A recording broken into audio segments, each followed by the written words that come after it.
Glória a Deus. Eu quero convidar você a abrir a tua Bíblia nesta hora, por favor, no segundo livro de Samuel, segundo Samuel, no capítulo de número 9 de segundo Samuel. Nós vamos estar lendo versículo 3 de segundo Samuel, versículo 4 e versículo 5. Segundo Samuel, capítulo 9, versículo 3, 4 e 5. Quem achou diz eu achei. Glória a Deus.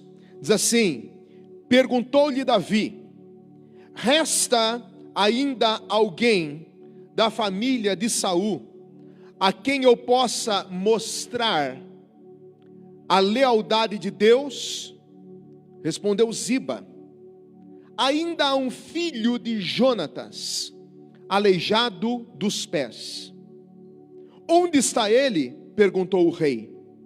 Ziba respondeu: na casa de Maquir, filho de Amiel, em Lodebar. Amém? Feche os teus olhos, diga Espírito Santo. Com mais intensidade, diga Espírito Santo, fala comigo nesta noite. Eu vim a esse lugar porque eu quero mais de ti, mais da tua voz, mais do teu mover, mais da tua presença, mais do teu favor, mais da tua graça, mais da tua cura, mais da tua unção, mais do Senhor na minha vida, Espírito Santo. Amém, amém. Queridos, a palavra de Deus é muito rica. A palavra de Deus, ela é extraordinária. A palavra de Deus sempre nos traz tantas lições preciosas. E nós lemos nesta noite apenas 3 versículos da palavra de Deus. Esses 3 versículos envolvem o grande rei de Israel chamado Davi. Davi foi o maior rei de Israel, o segundo rei de Israel, sucessor do rei Saul. E Davi, todos nós conhecemos ele como um adorador por excelência, um homem segundo o coração de Deus, um homem com um coração puro, lindo, íntegro. Não era perfeito, mas tinha um coração quebrantado. E eu acredito que foi justamente isso que fez com que Davi fosse rotulado pelo próprio Deus como um homem segundo o seu coração.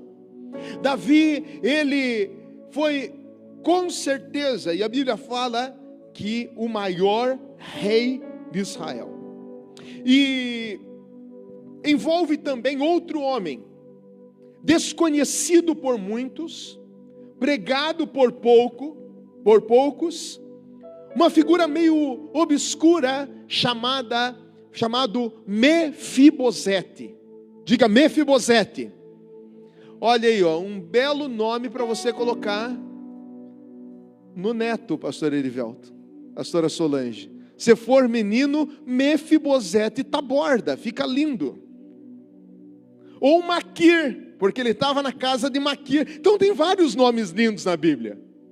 Mefibosete é a segunda figura que eu quero falar nesta noite. O primeiro é, diga Davi. O segundo, Mefibosete. São figuras que eu gostaria de expor sobre elas nesta noite, nesse tempo de ministração. Durante um longo período da história, Davi, que agora, nessa circunstância que ele já era rei, já tinha assumido o rei, mas antes dele assumir o trono, ele passou por um período de batalha na sua vida. Ele passou por um período de escassez, ele passou por um período de perseguição, ele passou por um período de angústia, ele passou por um período em que ele estava à beira da morte, porque ele foi perseguido por Saul. Saul era o rei de Israel, Saul era o homem que estava no trono, mas por que Saul perseguia Davi? Porque Davi tinha algo de Deus na vida dele. Davi tinha uma unção de rei na vida dele. Davi tinha um espírito de excelência na vida dele. Davi tinha algo que fazia diferenciação entre trevas, porque ele era luz. Davi era alguém que tinha propósito de Deus. Ei, ouça aqui, olhe para mim. Todo aquele que tem propósito de Deus, todo aquele que tem unção de Deus, todo aquele que tem a graça do Senhor sobre si, todo aquele que tem projetos que vão cumprir o propósito de Deus, certamente serão perseguidos, certamente passarão por lutas, certamente passarão por dificuldades, certamente passarão por aflições, certamente passarão por momentos de prova, por tempos difíceis. E agora Davi, ele estava sendo perseguido por ninguém mais e ninguém menos do que o próprio rei de Israel, o homem mais poderoso de Israel, aquele que tinha o poder de matar, aquele que tinha o poder de fazer o que ele queria no seu reinado. Ele era o todo-poderoso de Israel, na esfera humana, e ele passa a perseguir Davi, tomado por um ciúme que tinha uma origem numa ação satânica, porque a Bíblia nos fala que em determinado período da vida do rei Saul, ele ficava possuído por um espírito da parte do Senhor, um espírito que Deus permitia que tomasse a vida de Saul. Um demônio entrava na vida dele e ele ficava perturbado, e a única forma dele se ver livre daquele espírito era quando Davi vinha e tangia a harpa, tocava a harpa. No momento em que Davi começava a tanger a sua harpa, a tocar o seu instrumento de cordas, aquele espírito maligno, aquele demônio saía de Saul e ele voltava ao seu estado normal. Quando Davi, ele passou a ser perseguido pelo rei, por conta das promessas, dos planos, dos projetos, dos propósitos, da unção que já tinha vindo sobre a vida de Davi. E essa unção fazia toda a diferença. Veja que Davi, ele não tinha sido ungido naquele primeiro momento diante do povo. Não se foi feita uma cerimônia e Jessé veio e falou para todo Israel: olhe, daqui a alguns anos esse jovem vai assumir o trono de Israel. Ele não foi aclamado rei diante do povo naquele primeiro momento. A primeira unção que Davi recebeu foi no secreto. O rei, o profeta Samuel, o profeta de Israel, foi até a casa de Jessé, pai de Davi, passou todos os filhos de Jessé diante dos olhos do profeta. Nenhum daqueles que tinha passado diante dos olhos do profeta era o homem segundo aquele que Deus queria como Israel. Mas quando chega na vez de Davi, que não estava na casa, mas estava lá no campo, cuidando das ovelhas, quando Davi chega, o Espírito do Senhor testifica no espírito do profeta Samuel, dizendo: esse é o homem que você vai ungir. E então essa unção é feita na particularidade, essa unção é feita no secreto, essa unção é feita na casa, na intimidade. Meu irmão, minha irmã, preste atenção aqui numa coisa. O que é unção? Unção é capacitação. Unção é capacitação sobrenatural para nós realizarmos o propósito de Deus. Unção é capacitação sobrenatural. Unção não pode ser comprada. Unção não pode ser negociada. Unção não pode ser barganhada. Unção não pode ser adquirida no comércio, no mercado, na farmácia ou pelo iFood. A unção, ela é recebida quando Deus tem um propósito na vida de alguém. E você é alguém que foi escolhido por Deus para um propósito. Pastor, como você pode dizer isso? Só pelo fato de você estar aqui, só pelo fato de você estar ouvindo essa palavra, só pelo fato Deus ter trazido você nesse lugar. O Espírito do Senhor está com você. O Espírito do Senhor te ungiu. Em Cristo Jesus, todos nós temos a unção do Santo de Israel para cumprir o propósito.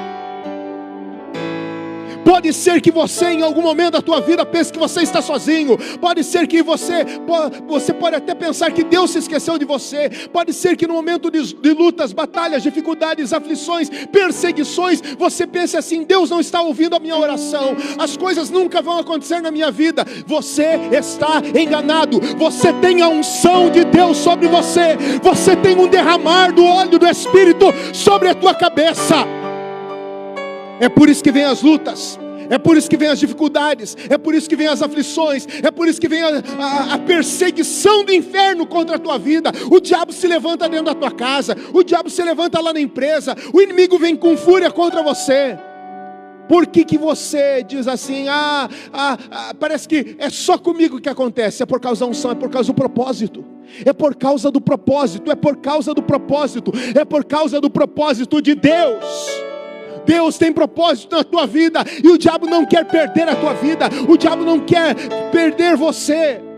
O diabo não quer que você seja feliz, porque ele sabe que você, com essa unção, na hora que chegar o momento da coisa acontecer, do milagre acontecer, de você chegar no lugar profético que Deus tem estabelecido para você. O lugar profético para Davi era o trono. Até ele assumir o trono, houve perseguição, houve lutas, houve dificuldades, houve aflições, mas ele tinha a unção. Guarde a unção, guarde a presença, guarde aquilo que foi derramado sobre a tua vida.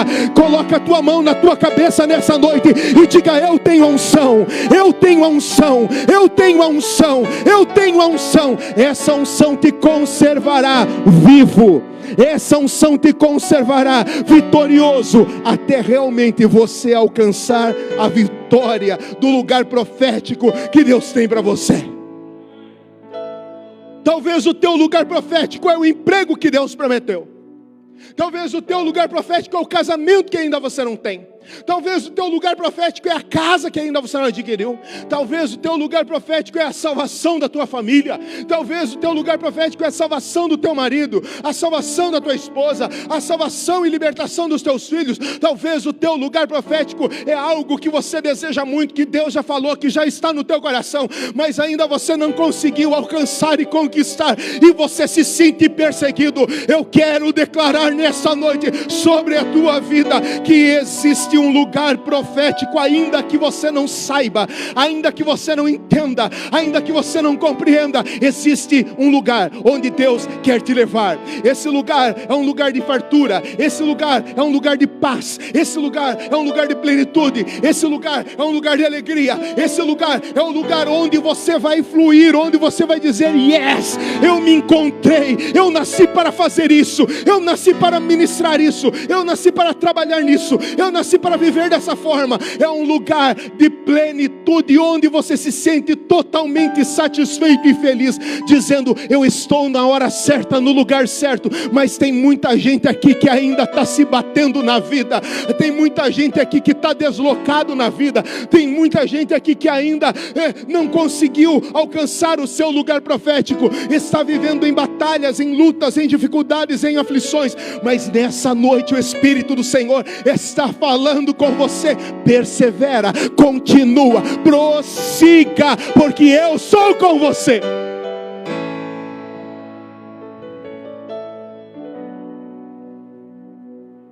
O melhor amigo de Davi, perseguido pelo rei Saul, era o próprio filho do rei Saul. O melhor amigo de Davi se chamava Jonatas. Jonatas era parceiro, Jonatas era amigo de verdade, Jonatas era amigo de aliança. O pai do seu melhor amigo era o seu algoz, o pai do seu melhor amigo era o seu maior perseguidor. E numa das piores perseguições que Davi sofreu por parte de Saul, ele encontra Jonatas, seu amigo do peito de fé, irmão camarada, às escondidas. E ele faz uma aliança com Jonatas, dizendo o seguinte: pelo Senhor, Jonatas, pelo Deus de Israel. Jonatas fala para Davi: pelo Senhor, Davi, pelo Deus de Israel, eu prometo que eu vou sondar o meu pai. Eu prometo que vou ver se ele realmente está preparando alguma emboscada para você, para destruir a tua vida. Depois de amanhã, se eu souber as suas intenções, se elas forem boas para com você, eu mandarei avisar. Mas se meu pai quiser realmente te fazer mal e te matar, como ele já tem tentado por tantas outras vezes, que o Senhor me castigue com rigor, se eu não te informar e não te deixar em segurança. O Senhor esteja com você, assim como estive com meu pai. Veja, Jonatas já sabia da unção. Jonatas já sabia do propósito de Deus. Jonatas já sabia das promessas que Deus tinha para realizar na vida de Davi. Jonatas agora, ele firma uma parceria com Davi, dizendo que o meu Deus, o Deus que esteve com meu pai, esteja com você. Ou seja, Deus já não estava mais com Saul. O Espírito do Senhor já não estava mais com o rei Saul. O Espírito do Senhor tinha saído de Saul. Saul não tinha mais a unção. Saul não tinha mais a capacitação. A pior coisa que um homem pode perder não é a sua conta bancária. A pior coisa que o homem pode perder não é o seu carro. A pior coisa que o crente pode perder não é a sua casa. A pior coisa que um crente pode perder não é o seu emprego. A pior coisa que um crente não pode perder é a sua família. A pior coisa que um crente não pode perder não são os bens materiais, nem a sua própria saúde. A pior coisa que um crente em Cristo Jesus não pode perder é o Espírito Santo, a unção. Nós não podemos perder a unção. Nós não podemos perder a presença. Nós não podemos perder o derramar. Saul tinha perdido a unção. Quando ele perde a unção, um espírito maligno vem e se apodera dele, e ele se torna um homem seco, ele se torna um homem maléfico, ele se torna um homem cruel, ele se torna um perseguidor daqueles que tinham promessas. E ainda diz Jonatas: olhe, se eu continuar vivo, por favor, mostre lealdade a mim. Mas se eu morrer, Davi, prometa para mim hoje que essa lealdade tua virá sobre a minha família. Inclusive quando o Senhor eliminar da face da terra todos os teus inimigos. Assim Jonatas fez uma aliança com a família de Davi, dizendo que o Senhor chame os inimigos de Davi para prestarem contas. E diz ainda em 1 Samuel capítulo 20, versículo 17: e Jonatas fez reafirmar seu juramento por causa da sua amizade por ele, pois ele havia se tornado seu amigo leal. Jonatas, ele não estava preocupado com o trono. Jonatas, ele não estava preocupado em se assentar no trono, porque ele era o príncipe e o herdeiro de direito do trono de Israel. Quando Saul morresse, ele iria assumir a cadeira, ele iria assumir o trono, mas ele não estava preocupado com isso. Ele estava focado no propósito de Deus para Israel. Ele estava focado no propósito que Deus tinha para realizar através de Davi. Isso não causou ciúme, isso não causou inveja, isso não causou nenhum outro sentimento no coração de Jonatas. Ele estava preocupado com aquilo que Deus tinha para realizar. Queridos, quando os interesses de Deus, quando as causas de Deus, quando os planos de Deus são superiores aos nossos interesses pessoais, a obra de Deus se estabelece e Deus realiza coisas extraordinárias na nossa vida. Não pense só focado naquilo que você vai conquistar, naquilo que você vai adquirir, naquilo que você vai ser beneficiado. Não fique focado apenas no teu lucro, naquilo que vai beneficiar você pessoalmente. Esteja preocupado com aquilo que Deus quer realizar, com aquilo que Deus quer fazer, com aquilo que Deus tem por detrás de toda essa situação. Não se preocupe com você, mas se preocupe com aquilo que Deus diz a teu respeito. Não fique preocupado com as pessoas, fique preocupado com aquilo que Deus tem a realizar através de você. Porque se você ficar preocupado com as pessoas, você vai perder o foco. Jonatas não ficou preocupado no que os outros amigos iriam dizer, o que a família iria dizer, que aqueles que estavam ao redor iriam dizer. Muitos poderiam pensar e dizer: Jonatas, você é bobo, você está ajudando, você está cocando, você está colocando debaixo da tua estola aí de rei, um homem que vai tomar o teu lugar. Você vai ser o rei, rapaz, você vai assumir o trono. Mas Jonatas não estava preocupado com o futuro dele. Jonatas estava preocupado com o plano que Deus tinha para Israel. Mas uma coisa ele pede: rei, por favor, quando você assumir o trono, Davi, use de bondade comigo. E eu digo mais: se eu não estiver vivo, por favor, poupe também os meus descendentes. Use de misericórdia com os meus descendentes. Saul morre, o rei morre, Jonatas, seu filho, também morre. O trono fica sem rei. Davi fica sem perseguidor, mas Davi também fica sem amigo. Ele fica órfão de amigo. Mas Davi tinha unção, diga unção. Existia uma unção sobre Davi. Depois de todas as lutas e todas as perseguições, Davi assume o trono. Ele se torna o maior rei de Israel. Suas conquistas, realizações, suas batalhas grandes, a economia em alta, o dólar em alta, as bolsas de valores apostando fortemente naquilo que estava acontecendo em Israel. Agora no ápice do seu ministério, quando num belo dia ele estava lá no seu trono, talvez se regozijando, se alegrando, celebrando as conquistas, alguma coisa vem à sua mente e ele pergunta assim: ei, vocês sabem se ainda existe alguém da família de Saul para que eu possa usar de misericórdia por conta da minha aliança com Jonatas, seu filho? Então alguém falou: olhe, rei, tem o Ziba.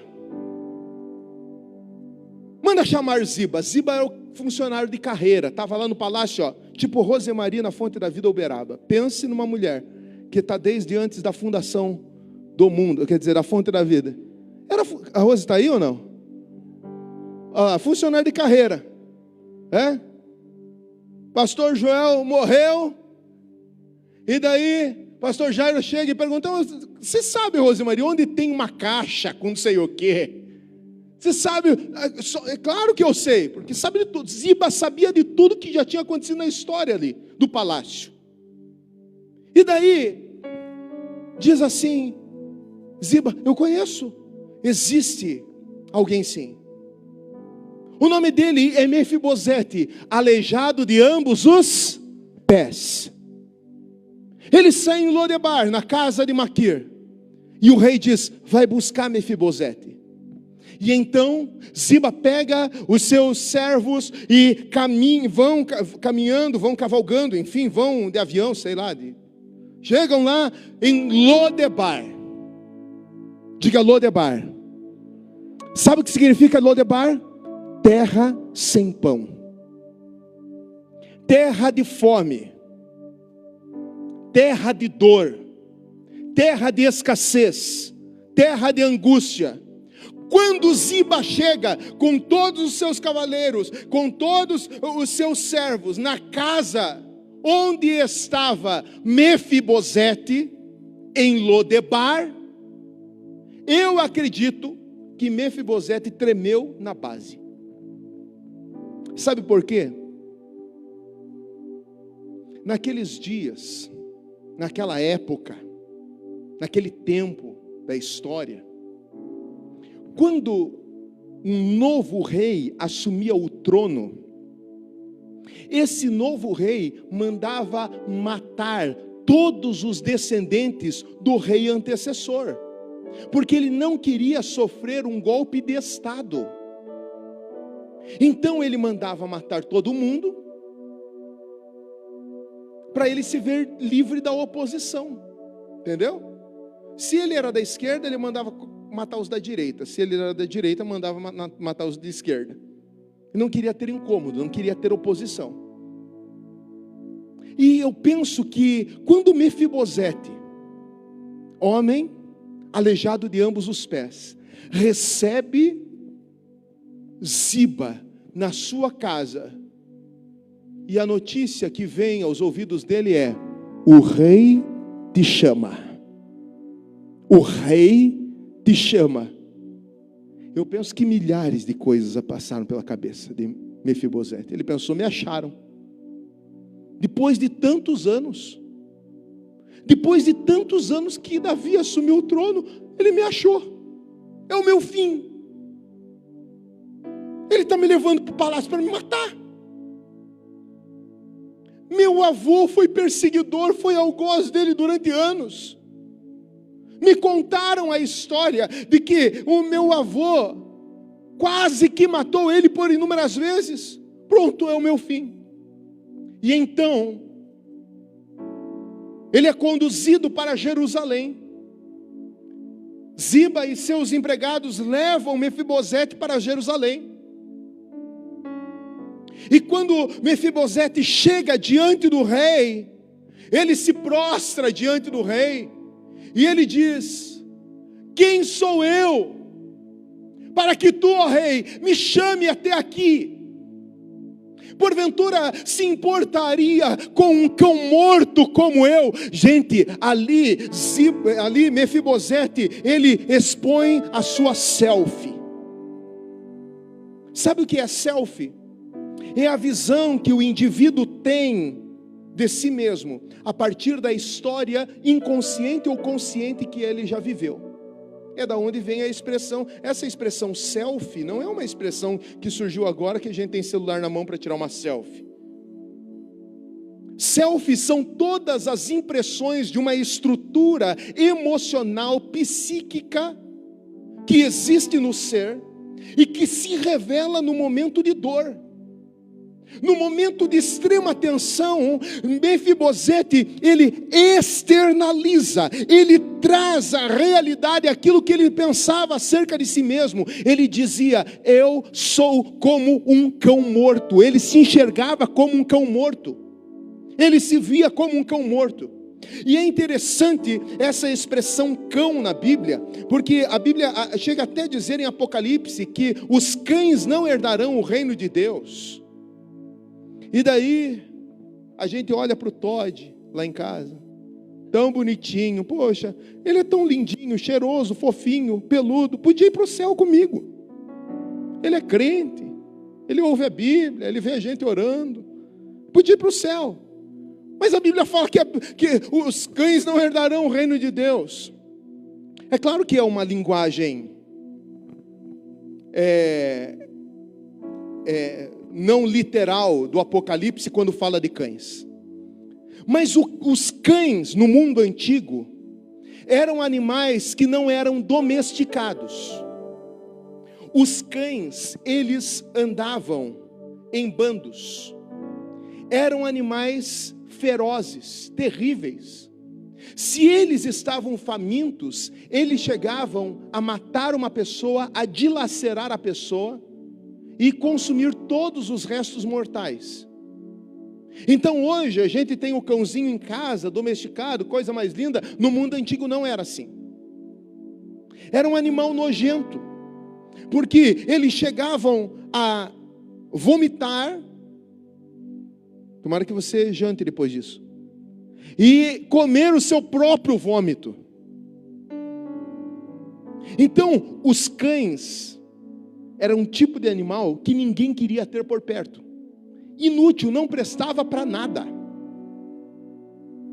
Prestava somente para destruir pessoas, para assustar, para aterrorizar pessoas. Por isso que quando você vê expressões na Bíblia com relação a cães, é com relação a essa hostilidade daquele animal lá do mundo antigo. Os cães, aqueles que têm um comportamento como um cão, voraz, devorador, que quer satisfazer as suas próprias vontades, esses não herdarão o reino de Deus. E Mefibosete usa essa expressão dizendo: eu sou um cão morto, ou seja, um cão vivo já não prestava para nada, quanto mais um cão morto. Era como ele se enxergava, era como ele se via. E nenhum lugar mais apropriado para um cão morto estar do que em Lodebar, uma terra sem pão, uma terra de miséria. Gente, Lodebar era o lugar onde vivia a escória da sociedade da época. Lodebar era a cidade de mancos, era a cidade de aleijados, era a cidade de cegos, era a cidade de surdos, era a cidade de viúvas, era a cidade daqueles que viviam à margem. No mundo antigo, naquele contexto, quando uma pessoa tinha uma deficiência física, ela não prestava para mais nada. Não existia inclusão social. Quando uma mulher ficava viúva, ela estava fadada à miséria, a viver pela misericórdia dos outros. Então eles faziam um caminhão, aqui é uma alegorização, tá, gente? Eles colocavam todo mundo da cidade no caminhão. Lembra que antigamente parecia que traziam pessoal lá de outros lugares do país e largavam nas capitais?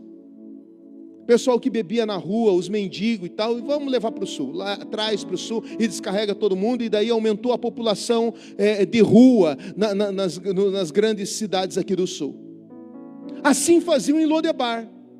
Pessoas marginalizadas pela sociedade mandavam para Lodebar, uma terra de miséria, não tinha trabalho, não produzia nada. Era uma terra de sequidão, era uma terra de pessoas inúteis. E agora, Mefibosete, em Lodebar, numa terra sem pão, é encontrado por Ziba, enviado pelo rei, para dizer: o rei te chama. A intervenção de Deus é extraordinária, porque aqui eu vejo uma manifestação da graça de Deus. A graça alcança o desqualificado, a graça alcança o excluído, a graça alcança o pecador, a graça alcança aquele que diz: não, aquele dali não presta, aquele dali não tem valor, aquele dali bebe demais, aquele dali fuma demais, aquele dali é prostituto, aquele dali não tem mais esperança, aquele dali, todo mundo pode ter uma solução na vida, menos aquele dali. A graça de Deus alcança o desqualificado, a graça de Deus alcança aquele que está perdido, a graça de Deus alcança aquele que está fadado ao fracasso. Mefibosete talvez não tinha mais esperança. A Bíblia fala que ele já era casado, que ele tinha filhos, ou seja, ele era um homem adulto. Ele estava esperando a vida passar e esperando o tempo da sua morte. E onde ele iria morrer? Em Lodebar. Mas por que aconteceu com Mefibosete? Mefibosete, no dia em que Saul morre, no mesmo dia em que Jonatas, o seu pai, morre, a sua ama, por uma desatenção ou descuidado, derruba Mefibosete do colo, e certamente ele sofre uma fratura, não sei, na coluna, na medula, mas ele fica aleijado, ele não consegue mais andar. E essa criança de 5 anos agora está fadada a viver como um inútil, porque não existia nenhum recurso e nenhuma aparelhagem para que um aleijado pudesse ter uma vida comum naqueles dias. Ele fica órfão de avô, ele fica órfão de pai, um novo rei assume o trono, a família se dispersa, e para onde levam aquela criança que não tinha destino? Não tinha lar Francisco Bertoncello. Era para Lodebar, para a terra sem pão. Lá ele cresce, lá ele constitui família, lá ele tem filhos, e lá ele é alcançado pela graça e pelo favor de Deus. Mefibosete, ele recebeu vários golpes da vida.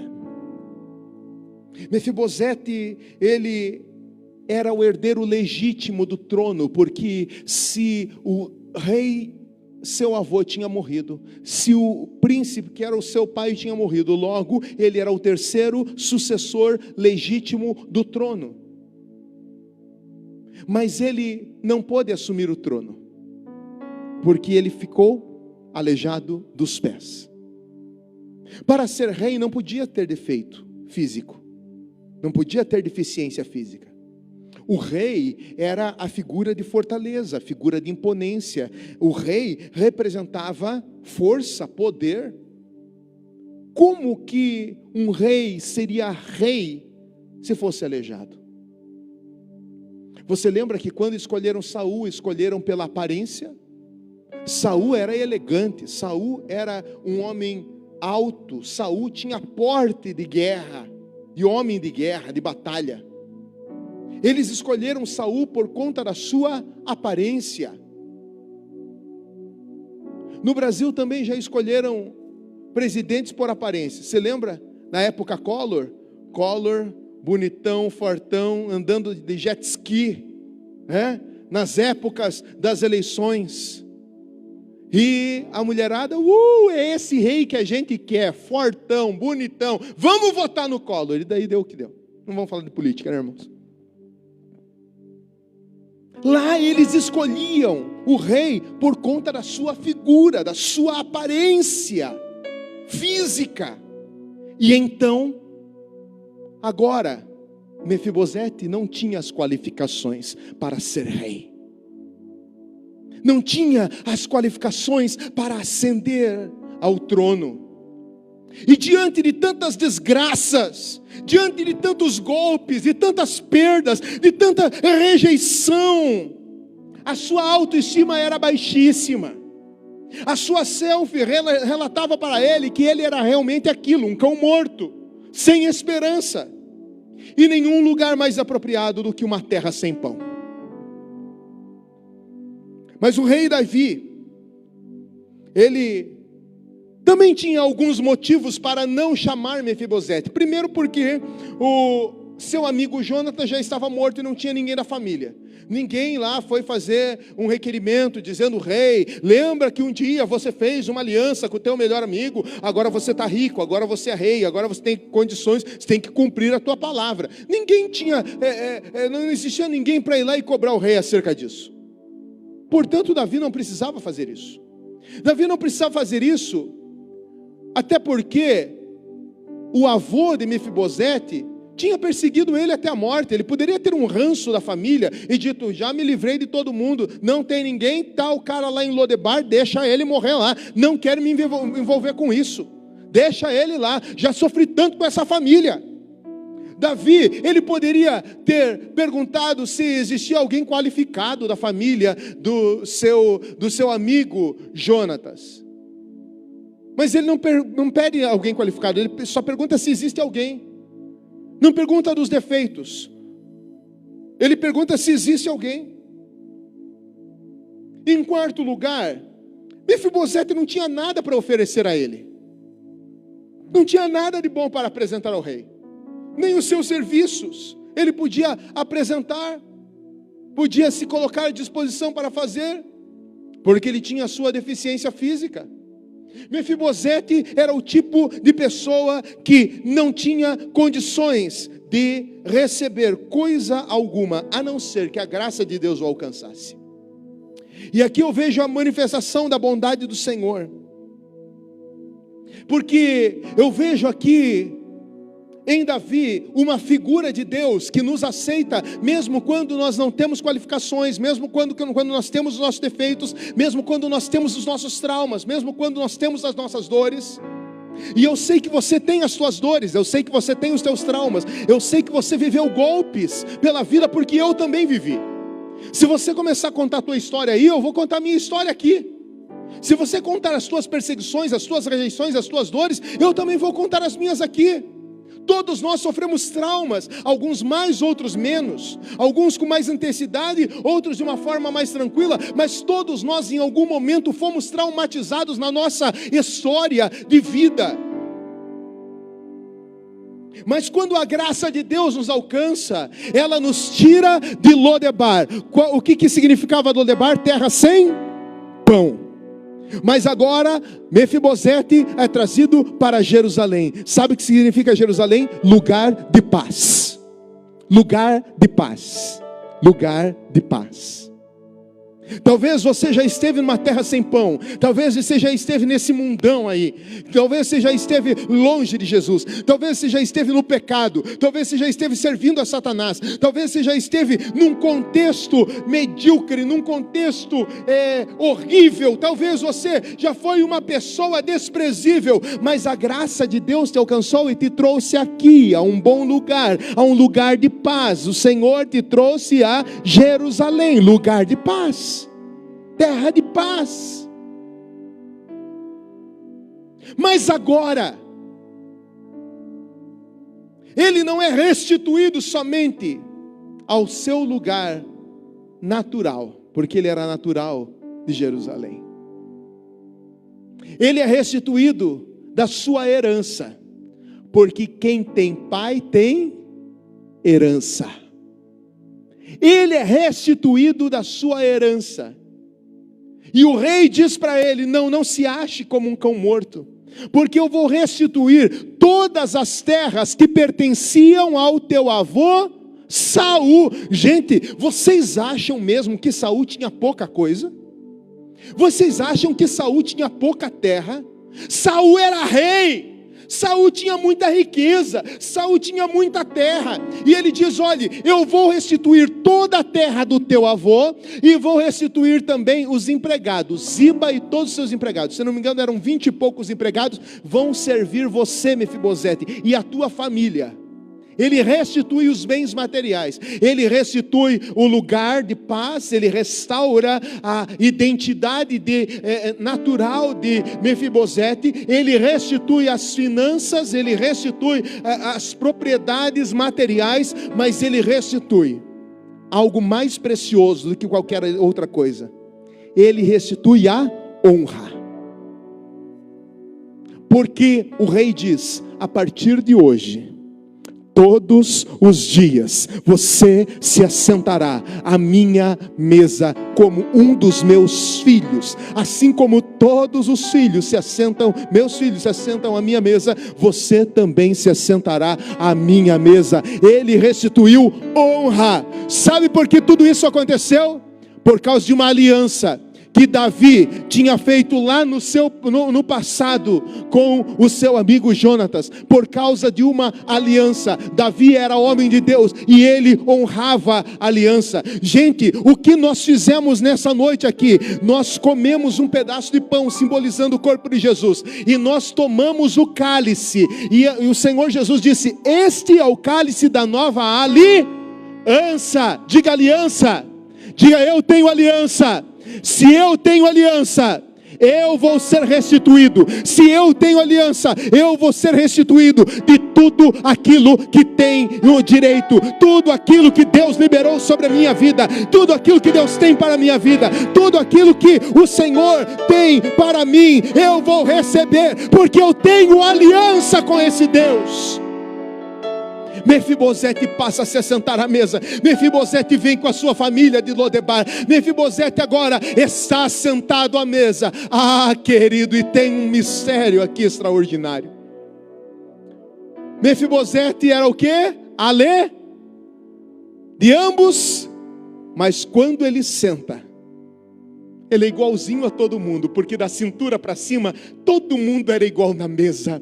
Sabe o que é isso, queridos? É quando o Senhor nos restitui, é quando o Senhor nos alcança com a sua graça. Não existe defeitos, não existe erros. Quando o Rei olha para nós, todos nós somos iguais diante dele, porque a sua graça nos alcançou, porque a sua graça nos alcançou. Não tem o mais talentoso, não tem o mais bonito, não tem o mais inteligente, não tem o mais afortunado, não tem aquele que tem mais talentos, mais dons. Não tem. Todos nós somos iguais diante de Deus, porque a graça nos equipara. Somos filhos, somos filhos, somos filhos. Somente quem é filho fica de pé. Somente quem é filho fica de pé. Somente quem é filho, erga suas mãos. Erga suas mãos. Diga: eu sou filho, eu sou filho, eu sou filho. Diga: eu tenho herança, eu tenho herança, eu tenho herança.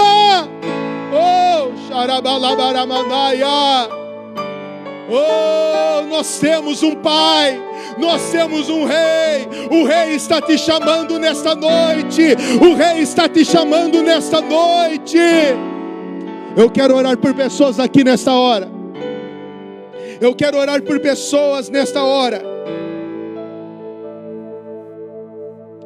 Queridos, todos nós de forma semelhante fomos aleijados pela queda, marcados pelo pecado. Nós agora fomos elevados a uma condição de filho do Rei dos Reis, do Senhor dos Senhores. Fomos transportados da miséria espiritual para o lugar de fartura, para o lugar de paz, de Lodebar para Jerusalém. Somos chamados a nos assentar à mesa. Nós não podemos permitir, preste atenção aqui, olhe para mim por favor. Não permita se enxergar como um ímpio. Não permita se enxergar como alguém que não é filho, ou como um bastardo. Não permita se enxergar como alguém sem valor. Não permita se enxergar como indigno. Porque se o Rei te chama e te faz se assentar à mesa e te restitui tudo aquilo que Ele quer e tem o poder de te restituir, e você tem o direito de receber isso, porque é o Rei que toma essa decisão. Não fomos nós que desejamos ou que queremos isso. Não fostes vós que me escolhestes, mas eu vos escolhi. Eu vos escolhi. Você é escolhido, você é eleito. Paulo diz que somos eleitos de Deus, e os eleitos são justificados. Quem intentará a coisa alguma contra os escolhidos de Deus, é Deus quem os justifica. É Deus quem os justifica. Eu quero orar por pessoas aqui que o Espírito Santo está falando nessa noite. O diabo está fazendo a sua obra na sua mente, dizendo: você não merece, você não tem direito, você não tem jeito, não tem condições mesmo, as coisas não dão certo para você, Deus não ouve a tua oração. O diabo quer distorcer a tua identidade. O diabo quer distorcer a tua identidade. Você tem filiação, você tem um pai, você é filho de Deus, você tem herança. O Senhor te amou, o Senhor te perdoou, o Senhor te resgatou. O que você deve fazer? Se render a esse amor e dizer: Senhor, eu recebo o teu perdão, eu recebo a tua graça, eu recebo o teu favor. Eu me arrependo por todo o tempo que eu decidi ficar em Lodebar, mas eu aceito o teu chamado. Eu venho para o lugar de paz. Eu aceito o teu amor. Será que tem alguém em nosso meio que nessa noite quer tomar uma decisão por Cristo Jesus? Não tem certeza, não tem convicção da sua salvação. Você entrou aqui e não sabe para onde você vai se você morrer nessa noite.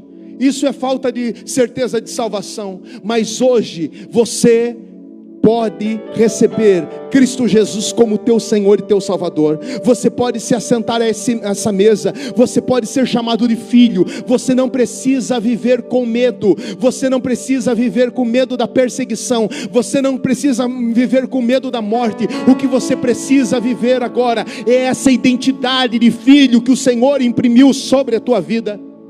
Tem alguém que quer entregar a sua vida a Cristo nessa noite? Ou quer reconciliar com Jesus? Em algum momento da tua história, da tua vida, você já caminhou com Deus, mas por algum motivo você se afastou, se entristeceu, deixou os caminhos do Senhor, e nessa noite quer retornar para Jesus. Erga uma das suas mãos. Eu quero fazer essa oração por você. Tem alguém que quer fazer isso aqui nessa noite, bem alto, para que eu possa ver? Será que tem alguém lá aí na sua casa que está assistindo, ou onde quer que você esteja, e quer tomar uma decisão por Jesus? Se você quer tomar uma decisão por Jesus, escreva aí: eu quero entregar a minha vida a Cristo, eu quero ser filho de Deus. Oh, amado Espírito Santo, Tem alguém que quer fazer isso nessa noite? Erga uma das suas mãos bem alto para que eu possa ver você. Entregar a sua vida a Jesus. Tem alguém que quer fazer isso? Que nunca fez isso, que hoje quer entregar ou reconciliar com Cristo? Está longe, quer reconciliar hoje, quer voltar, se assentar à mesa. Pastor, tenho os meus aleijões, os meus pecados, os meus erros, as minhas falhas. Não importa, o Rei está te chamando, o Pai está te chamando. A segunda oração que eu quero fazer nessa noite é por você.